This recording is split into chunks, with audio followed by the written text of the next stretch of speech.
वो वचन रूपी परमेश्वर, आदि में वचन था, वचन परमेश्वर के साथ था, वचन ही परमेश्वर था, और वो वचन जो परमेश्वर था वो देहधारी हुआ किस रूप में? यीशु मसीह के रूप में। अब आप समझ गए कि यीशु मसीह 2000 साल से नहीं है, वो अनादिकाल से है। वो अनादिकाल का परमेश्वर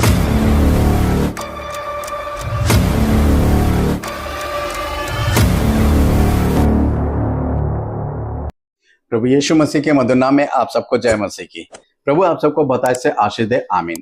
हम बात कर रहे हैं प्रकाशित वाक्य की पुस्तक के बारे में। प्रकाशित वाक्य के इस श्रृंखला में आप सभी का स्वागत है। प्रकाशित वाक्य के 7 खंडों में से हम 5वें खंड में हैं। आज हम सीखेंगे प्रकाशित वाक्य 14 अध्याय उसके 6 पद से लेकर उसके 13 पद तक के विषयों में सीखेंगे, और ये इसका पहला भाग है। इन प्रकाशित वाक्य 14 अध्याय उसके 6 से 13 पद तक के विषयों में जो है 3 स्वर्गदूतों का संदेश जो है वो दिया गया है, और इन 3 स्वर्गदूतों के संदेश को हमने 5 भागों में जो है वो बांटा है। और किस तरीके से बांटा है हम पहले इसको देख लेते हैं। पहला भाग है प्रकाशित वाक्य 14 अध्याय उसका 6 से 7 पद, यानी पहले स्वर्गदूत का जो संदेश है, और वो संदेश जो है वो ये देता है कि परमेश्वर का जो सृष्टिकर्ता है उसका भय माने, उससे डरें और उसकी महिमा करें। इनके विषय में जो है वो बातचीत करता है और सनातन सुसमाचार के बारे में बातचीत करता है। दूसरा भाग है इसका प्रकाशित वाक्य 14 अध्याय उसका 8 पद। यहां पर जो है जो दूसरा स्वर्गदूत है वो ये संदेश देता है कि वो बड़ा बेबीलोन जो है वो गिर पड़ा, यानी वो बड़ा बाबुल, वो बड़ा बेबीलोन जो है वो गिर पड़ा है, उसका पतन हो चुका है। इसके बारे में जो है वो वर्णन करता है। तीसरा भाग है इसका प्रकाशित वाक्य 14 अध्याय उसके 9 पद से लेकर 11 पद तक है। इसमें तीसरे स्वर्गदूत जो संदेश देता है वो उस पशु के बारे में देता है, और जो लोग उसकी वर्शिप करते हैं उनके बारे में और उनके परिणाम के बारे में जो है बातचीत करता है। इसका चौथा भाग है प्रकाशित वाक्य 14 अध्याय उसके 12 पद में कि पवित्र लोगों का धीरज जो है वो किस में है। और प्रकाशित इसका 5वां भाग है प्रकाशित वाक्य 14 अध्याय उसके 13 पद में कि जो लोग प्रभु में मरते हैं वो कैसी आशीष पाते हैं, ये उनके बारे में जो दिया गया है। हम बात करते हैं इसके पहले पॉइंट के विषय में जो है बात करते हैं, यानी पहला भाग के विषय में जो है प्रकाशित वाक्य 14 अध्याय उसका 6 से 7 पद है। ये इसका पहला भाग है। स्वर्गदूत को आकाश के बीच में उड़ते हुए देखा। यहां पर आकाश के बीच में जो है यूहन्ना जो है एक स्वर्गदूत को उड़ते हुए देख रहा है। आप हमेशा एक बात ध्यान रखना, जितने भी परमेश्वर के भविष्यवक्ता हुए हैं, परमेश्वर ने अपने स्वर्गदूतों को भेजकर उनको एक विशेष संदेश देकर भविष्यवक्ताओं के पास भेजा है, और वो संदेश उन भविष्यवक्ताओं ने लोगों तक पहुंचाया है। यहां पर भी जो स्वर्गदूत को आकाश के बीच में उड़ते हुए देख रहा है, यूहन्ना के पास एक विशेष संदेश भेजा गया है, और वो विशेष संदेश वो उसको बता रहा है, वो उसको सुना रहा है, ताकि वो संदेश जो है हमारे और आपके पास तक पहुंचाया जा सके। और यूहन्ना ने ये पहुंचाने का कार्य भी किया। आपने जिब्राइल स्वर्गदूत का नाम सुना होगा। जिब्राइल स्वर्गदूत जो है वो मरियम के पास एक विशेष संदेश लेकर गया, और वो विशेष संदेश क्या था? यीशु मसीह का प्रथम आगमन के बारे में जो है वो उससे बातचीत करने गया था। यहाँ पर तो जो स्वर्गदूत हैं वो क्या संदेश पहुंचाने का कार्य करते हैं? जो परमेश्वर, देखिए एक बात मैं आपको बता देना चाहता हूं, स्वर्गदूत वो ही उतनी बात करेंगे जितनी परमेश्वर ने उनसे की है, या जितना संदेश परमेश्वर ने उनको दिया है उतना ही संदेश वो अपने लोगों तक, यानी परमेश्वर के लोगों तक पहुंचाते हैं, और वो संदेश उसके जो लोग हैं वो फिर लोगों तक पहुंचाते हैं, ये उसका कार्य करते हैं। यहाँ पर जो परमेश्वर कहता है, आकाश के बीच में उड़ने का एक और अर्थ भी है कि परमेश्वर विशेष एक संदेश है जिसको वो पहुंचाना चाहता है, और इसका मतलब है कि वो संदेश सीधे स्वर्ग से यूहन्ना के पास पहुंचा है, कहीं किसी मनुष्यों के द्वारा जो है वो नहीं पहुंचा है। इस बात को अच्छे से समझ लें। अब यहाँ पर जो है इसका दूसरा पॉइंट है, यहाँ पर स्वर्गदूत के पास जो है एक सनातन सुसमाचार है। पहले हम इस बात को समझ लें कि सनातन है क्या। सनातन का मतलब होता है शाश्वत, जो हमेशा से है और हमेशा रहेगा। जी हाँ, सनातन का मतलब जो होता है अनादि, जिसका कोई आरंभ नहीं है, अनंत, जिसका कोई अंत नहीं है, यानी सदा रहने वाला, जो हमेशा से मौजूद है, यानी सनातन का जो मतलब है।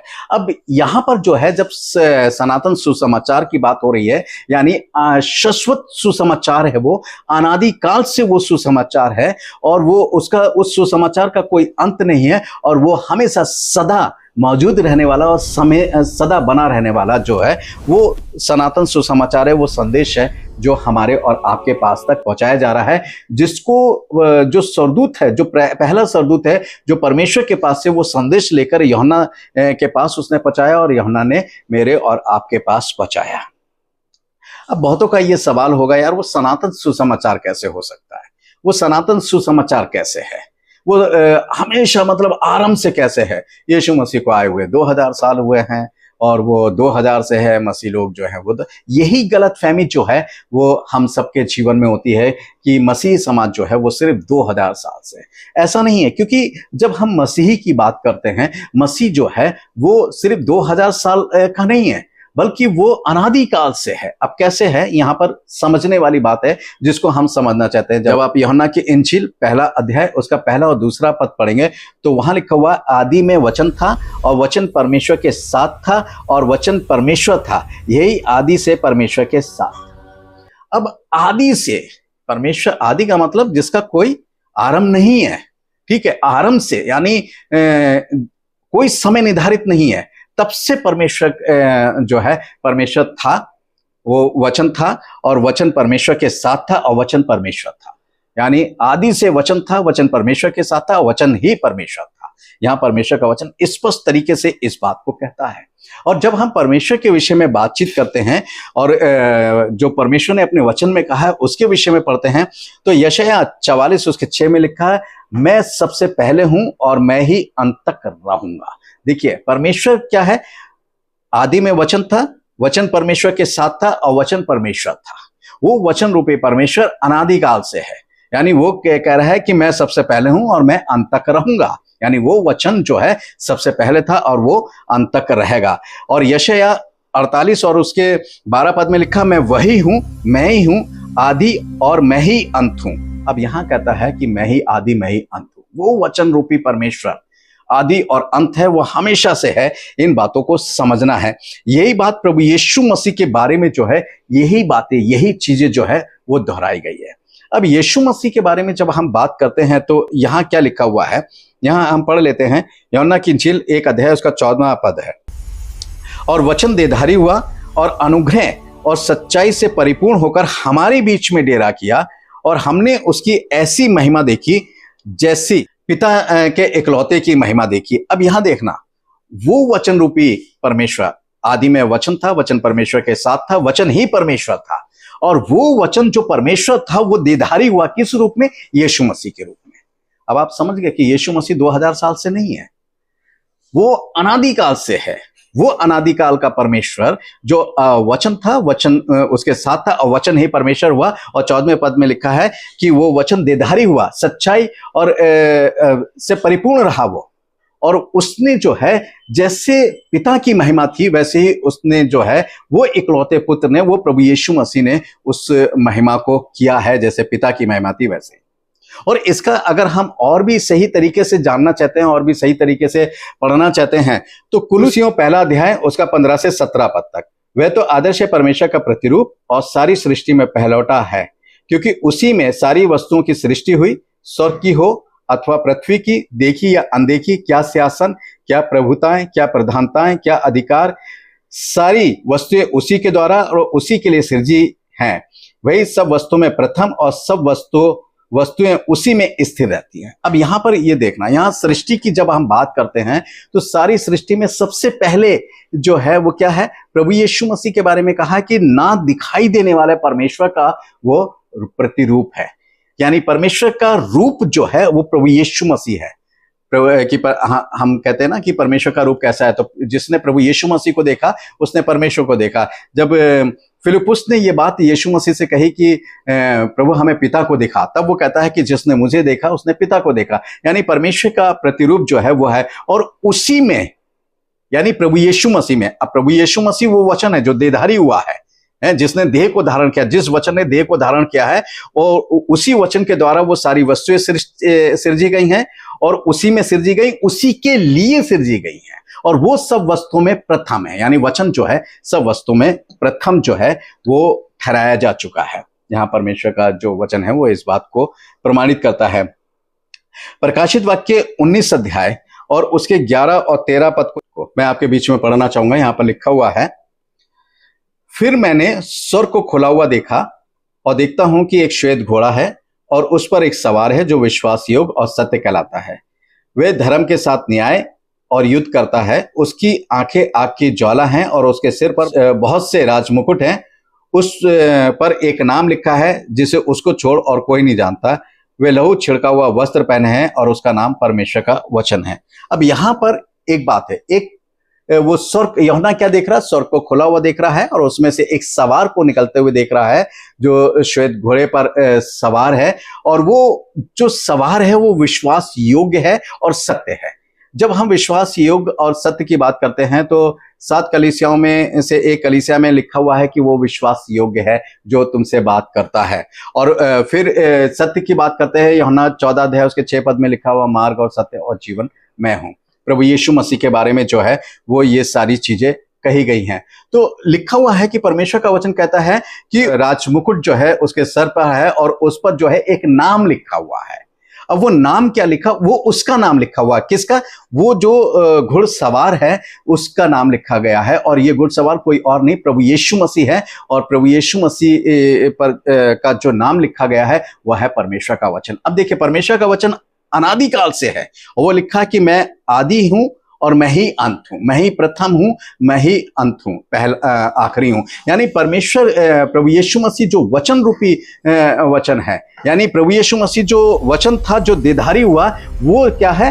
वो अनादिकाल से है और वो अंत तक है। यानी ये जो सनातन सुसमाचार जो दिया जा रहा है ये अनादिकाल से लेकर अनंत काल तक मौजूद है। ये कोई फेरबदल नहीं हुआ, इसके बीच में कोई बात नहीं है। और यीशु मसीह के लिए बहुत सी बातें जो है वो कही गई हैं, जैसे प्रकाशित वाक्य 1:8 में जैसे परमेश्वर के लिए कहा गया है कि मैं ही अल्फा और ओमेगा हूं। प्रकाशित वाक्य 1:17 में मैं प्रथम और अंतिम और जीवता हूं। प्रकाशित वाक्य 2:8 में जो प्रथम और अंतिम है। अब यहां पर जो है प्रकाशित वाक्य की पुस्तक में ये चीजें जो हैं वो दी जा रही हैं कि यीशु मसीह के जो परमेश्वर के बारे में कि आदि और अंत में ही हूं। और जैसा परमेश्वर के वचन में यूहन्ना की इंजील उसके पहले अध्याय पहले और दूसरे पद में लिखा है कि आदि में वचन था, वचन परमेश्वर के साथ था, वचन ही परमेश्वर था, अल्फा और ओमेगा।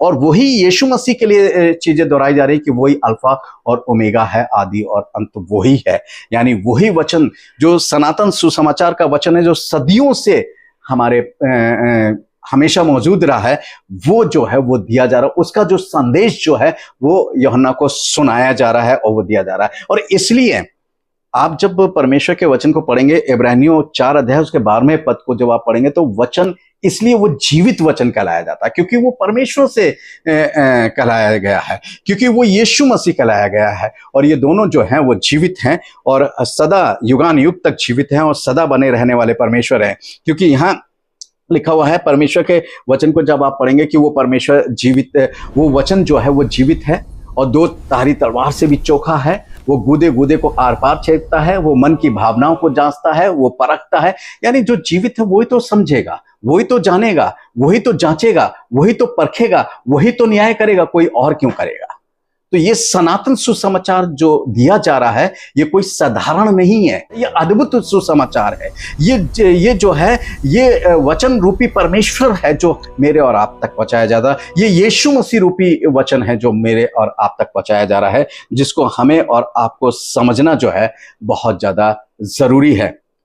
मैं आपको बताना चाहूंगा कि प्रकाशित वाक्य 14 के 6 में, मैं फिर वहीं आता हूं कि प्रकाशित वाक्य 14 के 6 में जो पहले स्वर्गदूत का जो संदेश है वो क्या दिया जा रहा है कि वो जो सनातन सुसमाचार है सिर्फ इजरायलियों को या मसीही लोगों को नहीं दिया जा रहा है। आप ये ना समझे कि वो सनातन सुसमाचार जो है वो सिर्फ इजरायलियों के लिए है, वो सिर्फ मसीही लोगों के लिए, ईसाइयों के लिए नहीं, वो इस पृथ्वी की हर एक जाति के लोगों के लिए है, इस पृथ्वी के हर एक भाषा बोलने वालों के लिए है, इस पृथ्वी के हर एक कुल, हर एक घराने, हर एक परिवार के लिए है। ये सनातन सुसमाचार हर एक छोटे से लेके बड़े तक के लिए, हर एक देश के लोगों के लिए, चाहे वो देश छोटा हो चाहे वो बड़ा हो, हर एक द्वीप, हर एक जगह के लोगों के लिए है।